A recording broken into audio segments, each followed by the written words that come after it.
Les gars, Désiré Doué qui dit qu'il est plus fort que Lamine Yamal. Écoutez. Écoutez.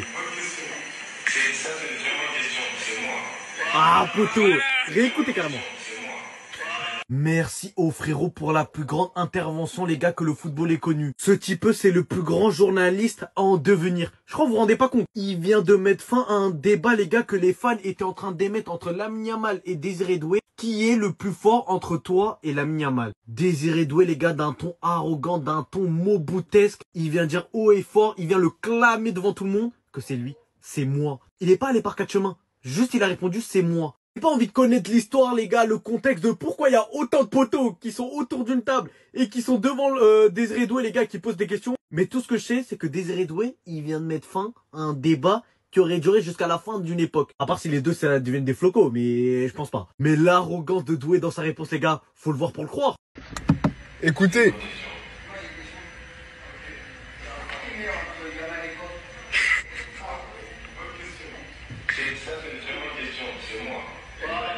Les gars, est-ce que vous connaissez Désiré Doué? Déjà, on a compris un peu son tempérament. Quand il a, depuis, Booba lui fait un pressing, il partage pas le son.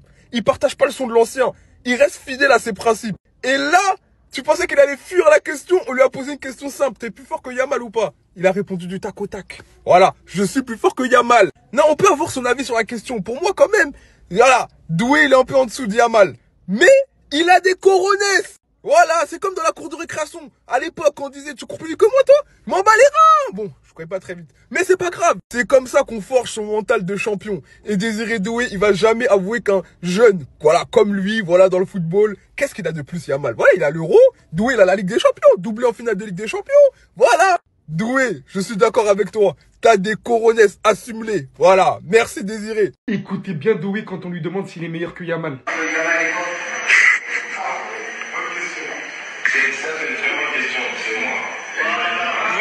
Pour ceux qui n'ont pas entendu, il a clairement dit, c'est une très bonne question, c'est moi. Beaucoup à se demander qui est le meilleur d'entre eux. Mais moi aujourd'hui, ce que je sais, c'est qu'il y en a un qui dit clairement, c'est moi le meilleur. Avec assurance, avec confiance, sur le ton de la rigolade, je sais pas. Il avait l'air de parler avec des petits.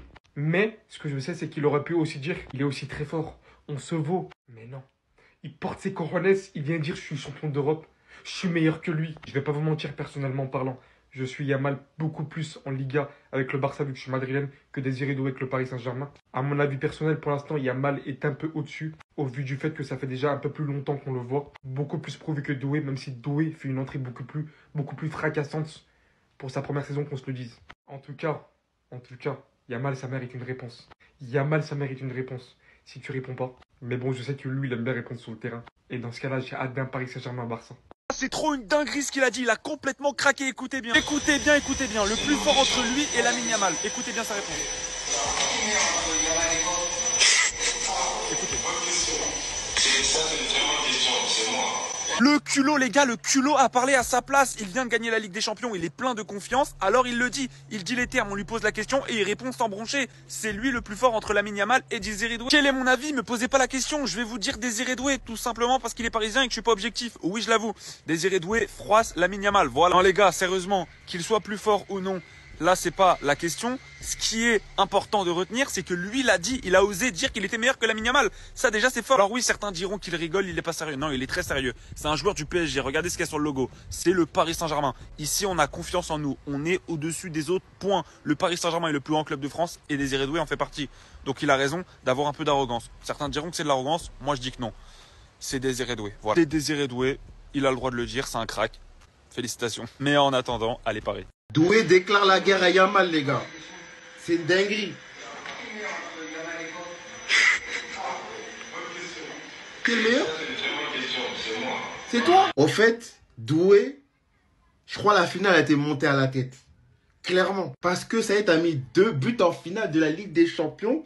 Le Boug, il se prend pour Neymar Prime. N'oublie jamais ça. Que sur un terrain, le petit, il vous a fait vous 4. Vous 4 là. N'oubliez pas que c'est Neymar qui a invité Yamal. Il n'a pas demandé à Marcelo d'aller l'ajouter sur Insta ou quelque chose. Non. Moi, ça me fait rire parce que je vois les Parisiens depuis tout à l'heure qui sont en train de dire, voilà, dis-leur Doué que t'es meilleur que Yamal. Mais voilà quoi? Dis-leur quoi? Golden Boy peut-être? C'est pour ça que vous vous excitez? On parle d'un prétendant en Ballon d'Or. Un gamin qui était top 10 au BO à 16 ans. Quand même, réalisé. Moi, je comprends pas la haine qu'il y a avec Yamal. Je n'arrive pas à comprendre pourquoi systématiquement les gens le comparent. Il n'a pas d'égal, je le répète encore une fois. Dans ce football actuel, c'est un joueur différent. Et Doué, hein, il est encore à des années-lumière. C'est pas parce qu'il a gagné avec des champions que... Oh, franchement, je suis dépassé. Hein. Désiré Doué dit qu'il est plus fort que Lamine Yamal. Écoutez.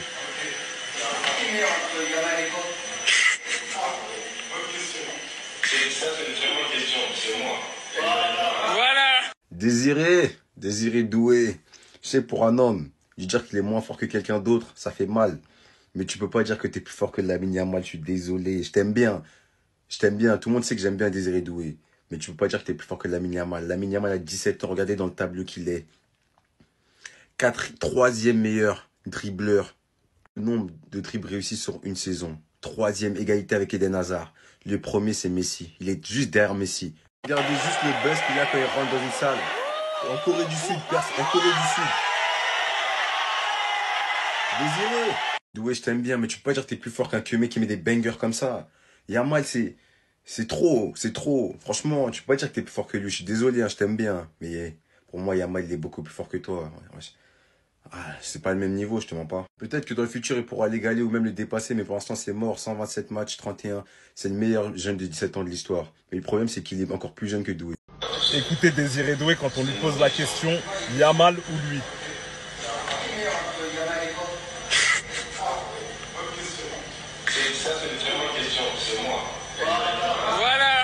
Ah, Désiré Doué, il a pas parlé chinois. Il lui a dit, très bonne question, c'est moi. Comme ça, c'est clair. Bon, on se calme, on connaît pas le contexte. Je pense qu'il y a un peu d'humour. Après, en même temps, il allait pas répondre. Ouais, Yamal, il est plus fort que moi. Comprenez-le. Là, je sais qu'il y en a plein qui vont se fâcher. Mais Barcelonais, ils vont se fâcher. Ils sont pas d'accord. Moi, j'ai mon opinion sur la question.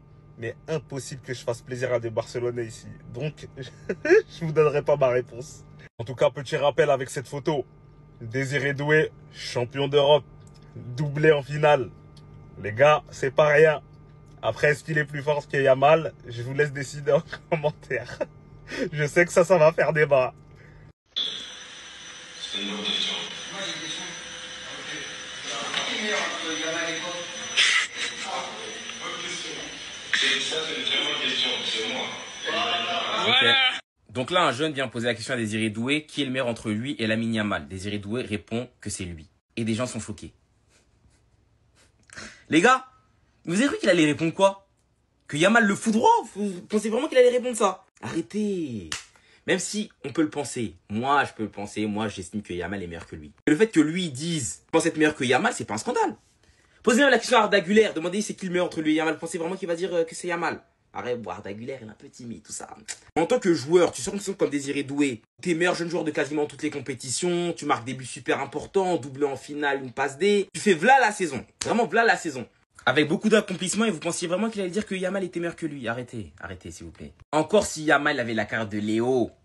Il avait fait une saison à la Léo avec des statistiques où il est intouchable. Comment il est sur une autre planète? Oui, j'aurais compris. Et là, c'est que le début, les gars. Yamal aussi, il a ses débuts. Dans le jeu, il fait une excellente saison. Sur les accomplissements, le point de vue comptable. Désiré Doué peut s'estimer meilleur, c'est pas un scandale. Même si je le rappelle encore une fois, parce que vous, j'ai l'impression que vous comprenez pas le français, des fois. Moi, je trouve Yamal meilleur que lui. Mais, libre à lui de le penser. CR7, il pensait bien être meilleur que Léo Messi. Et c'est pas un scandale. Parce que le gap entre les deux joueurs, il est pas si énorme que ça. Genre, c'est pas un gap abyssal. C'est officiel, les gars. Kylian Mbappé sera le joueur qui portera le numéro 10 pour les prochaines saisons au Real Madrid. Il récupère donc logiquement le numéro 10 laissé par Luka Modric. L'info a été officialisée sur le compte Insta du club, ainsi que sur le site internet. Et je sais qu'il y en a beaucoup qui sont pas d'accord avec cette histoire-là. Moi, perso, je l'aurais donné à quelqu'un d'autre ou je l'aurais coffré le numéro 10 et l'aurais octroyé peut-être les saisons qui viennent. Mais peut-être que le Real n'avait pas le droit. Et en soi, ce n'est pas choquant parce que ce numéro-là, il le porte déjà en équipe de France. Donc, il n'y a pas besoin de faire toute une histoire. Le club a décidé de suivre la voie du marketing et on ne peut pas leur en vouloir pour ça. Parce que le marketing fait également partie de la gestion du club. Et comme je l'ai dit également en live, Kylian Mbappé, le 9 lui allait bien finalement. Ça lui collait bien à la peau en soi. Donc moi, j'aurais pas été contre de lui laisser le 9 et de filer le 10 à quelqu'un d'autre. Peut-être Arda Güler plus tard ou je sais pas quoi. Après, sinon, ça a l'air stylé en vrai le maillot. Mais après, chacun a son avis et je respecte. Maintenant, moi, la question que je pose, c'est que maintenant qu'il a libéré le 9, qui est-ce qui va récupérer le numéro 9 selon vous? Est-ce que pour vous, Gonzalo Garcia mérite de récupérer le numéro 9 ou c'est plutôt Hendrick pour vous qui devrait récupérer le numéro 9? Ou encore ça dépend. Peut-être que le club souhaite récupérer un numéro 9 sur le marché, j'en sais rien. Mais quitte à choisir entre Gonzalo et Hendrick, moi je dirais personnellement que ça dépend de celui à qui tu donnes le plus de temps de jeu. On voit clairement que ces derniers temps, Gonzalo il est en train de prendre l'ascendant sur Hendrick. C'est-à-dire il a un peu la confiance de l'entraîneur et c'est un profil qui plaît beaucoup à Xabi Alonso. Hendrick, je ne dis pas qu'il aura pas ses chances. Peut-être que c'est lui le futur numéro 9, j'en sais rien. Après, si le club décide de faire de l'ancienneté, c'est Hendrick qui le récupérera. Ou sinon, si Gonzalo joue souvent, faut le donner à Gonzalo, quoi, je sais pas. Dites-le moi dans les commentaires, qu'est-ce que vous en pensez? Et surtout, pour ne rien louper, vous savez ce qu'il vous reste à faire. Abonnez-vous, les gars. Et voilà, c'était sûr que c'était pour ça. Kylian Mbappé vient officiellement de passer numéro 10. D'autant plus que la raison va vous surprendre. Autant que la situation avec Rodrigo est très complexe. Arrivant bientôt à la fin du mercato, Rodrigo n'arrive pas à se détacher du Real Madrid, club qu'il aime du plus profond de son cœur, malgré le dénouement de plusieurs clubs. Surtout que la situation de Rodrigo a bien été détaillée. Il n'y a rien avec le Paris Saint-Germain, rien de sérieux avec Liverpool et Arsenal doit vendre pas mal de joueurs pour essayer d'aborder le joueur. Considérant que Rodrigo est plus sur le point de rester qu'autre chose, on se positionnerait sur la même longueur avec Vinicius, qui d'après un journaliste interne au Real Madrid, Vinicius restera cette saison. Son entourage insiste sur le fait qu'il n'a reçu aucune approche de l'Arabie Saoudite récemment. On a du mal à y croire un peu. Ça serait littéralement très rassurant de savoir que Vinicius et Rodrigo restent avec nous cette saison et que les situations s'améliorent tout simplement au fil des jours, que ce soit en termes de titularisation ou même de contrat à prolonger. Toutes les rumeurs avec Rodri, alhamdoulilah, tout était absolument faux. Loin de nous un mec comme ça. Pour la prochaine saison, Xabi Alonso n'a visiblement toujours pas terminé et il veut beaucoup plus de recherche. Toujours en parlant de l'avenir, même si Arda Güler n'a pas récupéré son numéro 10. On nous confirme une nouvelle fois qu'Arda Güler sera très essentiel pour le projet du Real Madrid à partir de la prochaine saison. Sera littéralement un élément clé de la construction de notre jeu. On ne pourrait pas en dire autant de Gonzalo Garcia qui avait fait très bonne impression lors de la Coupe du Monde des clubs. Au final, on nous dit que la décision finale n'a pas été prise et que Hendrick veut tout faire pour essayer de rester au club. De l'autre côté, Ferland Mendy n'est pas du tout impressionné non plus. Malgré Fran Garcia, malgré Carreras, il se sent littéralement à la hauteur de les mettre sur le banc. Ça, c'est très ambitieux. On s'attendait, la raison du numéro 10 de Kylian Mbappé est très simple. Le Real Madrid espère désormais le pactole, alors que son simple numéro 9 la dernière saison avait déjà réalisé beaucoup de ventes. Le Real Madrid prévoit désormais des milliards de ventes avec le numéro 10 de Kylian Mbappé. Alors imaginez s'il fait une bonne saison. Qu'il reste concentré, il peut tellement tout rafler cette saison, sortir une saison d'antagoniste. Mes chers madridistas, je vous le dis tout de suite, je le pose ici. Arda Güler sera l'un des meilleurs milieux la saison prochaine. Il sera le milieu le plus important du Real Madrid pour le présent et pour le futur. Enregistrez la vidéo si vous voulez, on en reparle dans quelques mois. Déjà, on a une info qui vient tout juste de nous tomber. Xabi Alonso est ravi des performances de Arda Güler et de son attitude. Le manager a été surpris par la volonté du joueur d'apprendre des automatismes, d'occuper de nouveaux espaces et des concepts défensifs. L'idée de Xabi Alonso est de continuer à le développer en tant que meneur de jeu clé. Et ce n'est pas fini. Xabi Alonso a commencé à esquisser quelques idées pour son équipe et Arda Güler est un élément important. L'idée de Xabi avec Arda est claire, tirer parti de sa vision, de son toucher, de sa capacité entre les lignes et également l'impliquer dans les aspects tactiques et défensifs du jeu. Les gars, vous serez totalement surpris. Arda fera partie des joueurs qu'on va découvrir ou du moins redécouvrir sous Xabi Alonso. Il deviendra naturellement le régulateur de ce Real Madrid. Et on sait qu'il en est capable. Il est intelligent, il est technique, il est bon balle au pied. Tout ce qu'il lui faut maintenant, c'est de continuer à apprendre, en tout cas auprès de cet entraîneur-là. Et c'est sûr que petit à petit, il prendra de la confiance. Et c'est là, je vous dis les gars, c'est à ce moment-là que vous allez commencer à voir le vrai talent de ce garçon. Parce que j'en vois plein qui commençaient à le juger par rapport à son match face au Paris Saint-Germain, sachant que l'équipe, elle était nulle, totalement nulle. Toute l'équipe était nulle et ça s'en prenait à ce gamin-là. Laissez-lui du temps. Là, il vient de trouver un coach qui veut le mettre dans les bonnes dispositions. Un coach qui va compter sur lui. Un coach qui va lui faire confiance. Vous allez voir, vous serez surpris. Bref, les gars, dites-moi dans les commentaires. Est-ce que vous êtes d'accord avec moi ou pas? Est-ce que vous comptez sur Arda Güler ou pas? Et surtout, pour ne rien louper, vous savez ce qu'il vous reste à faire. Abonnez-vous.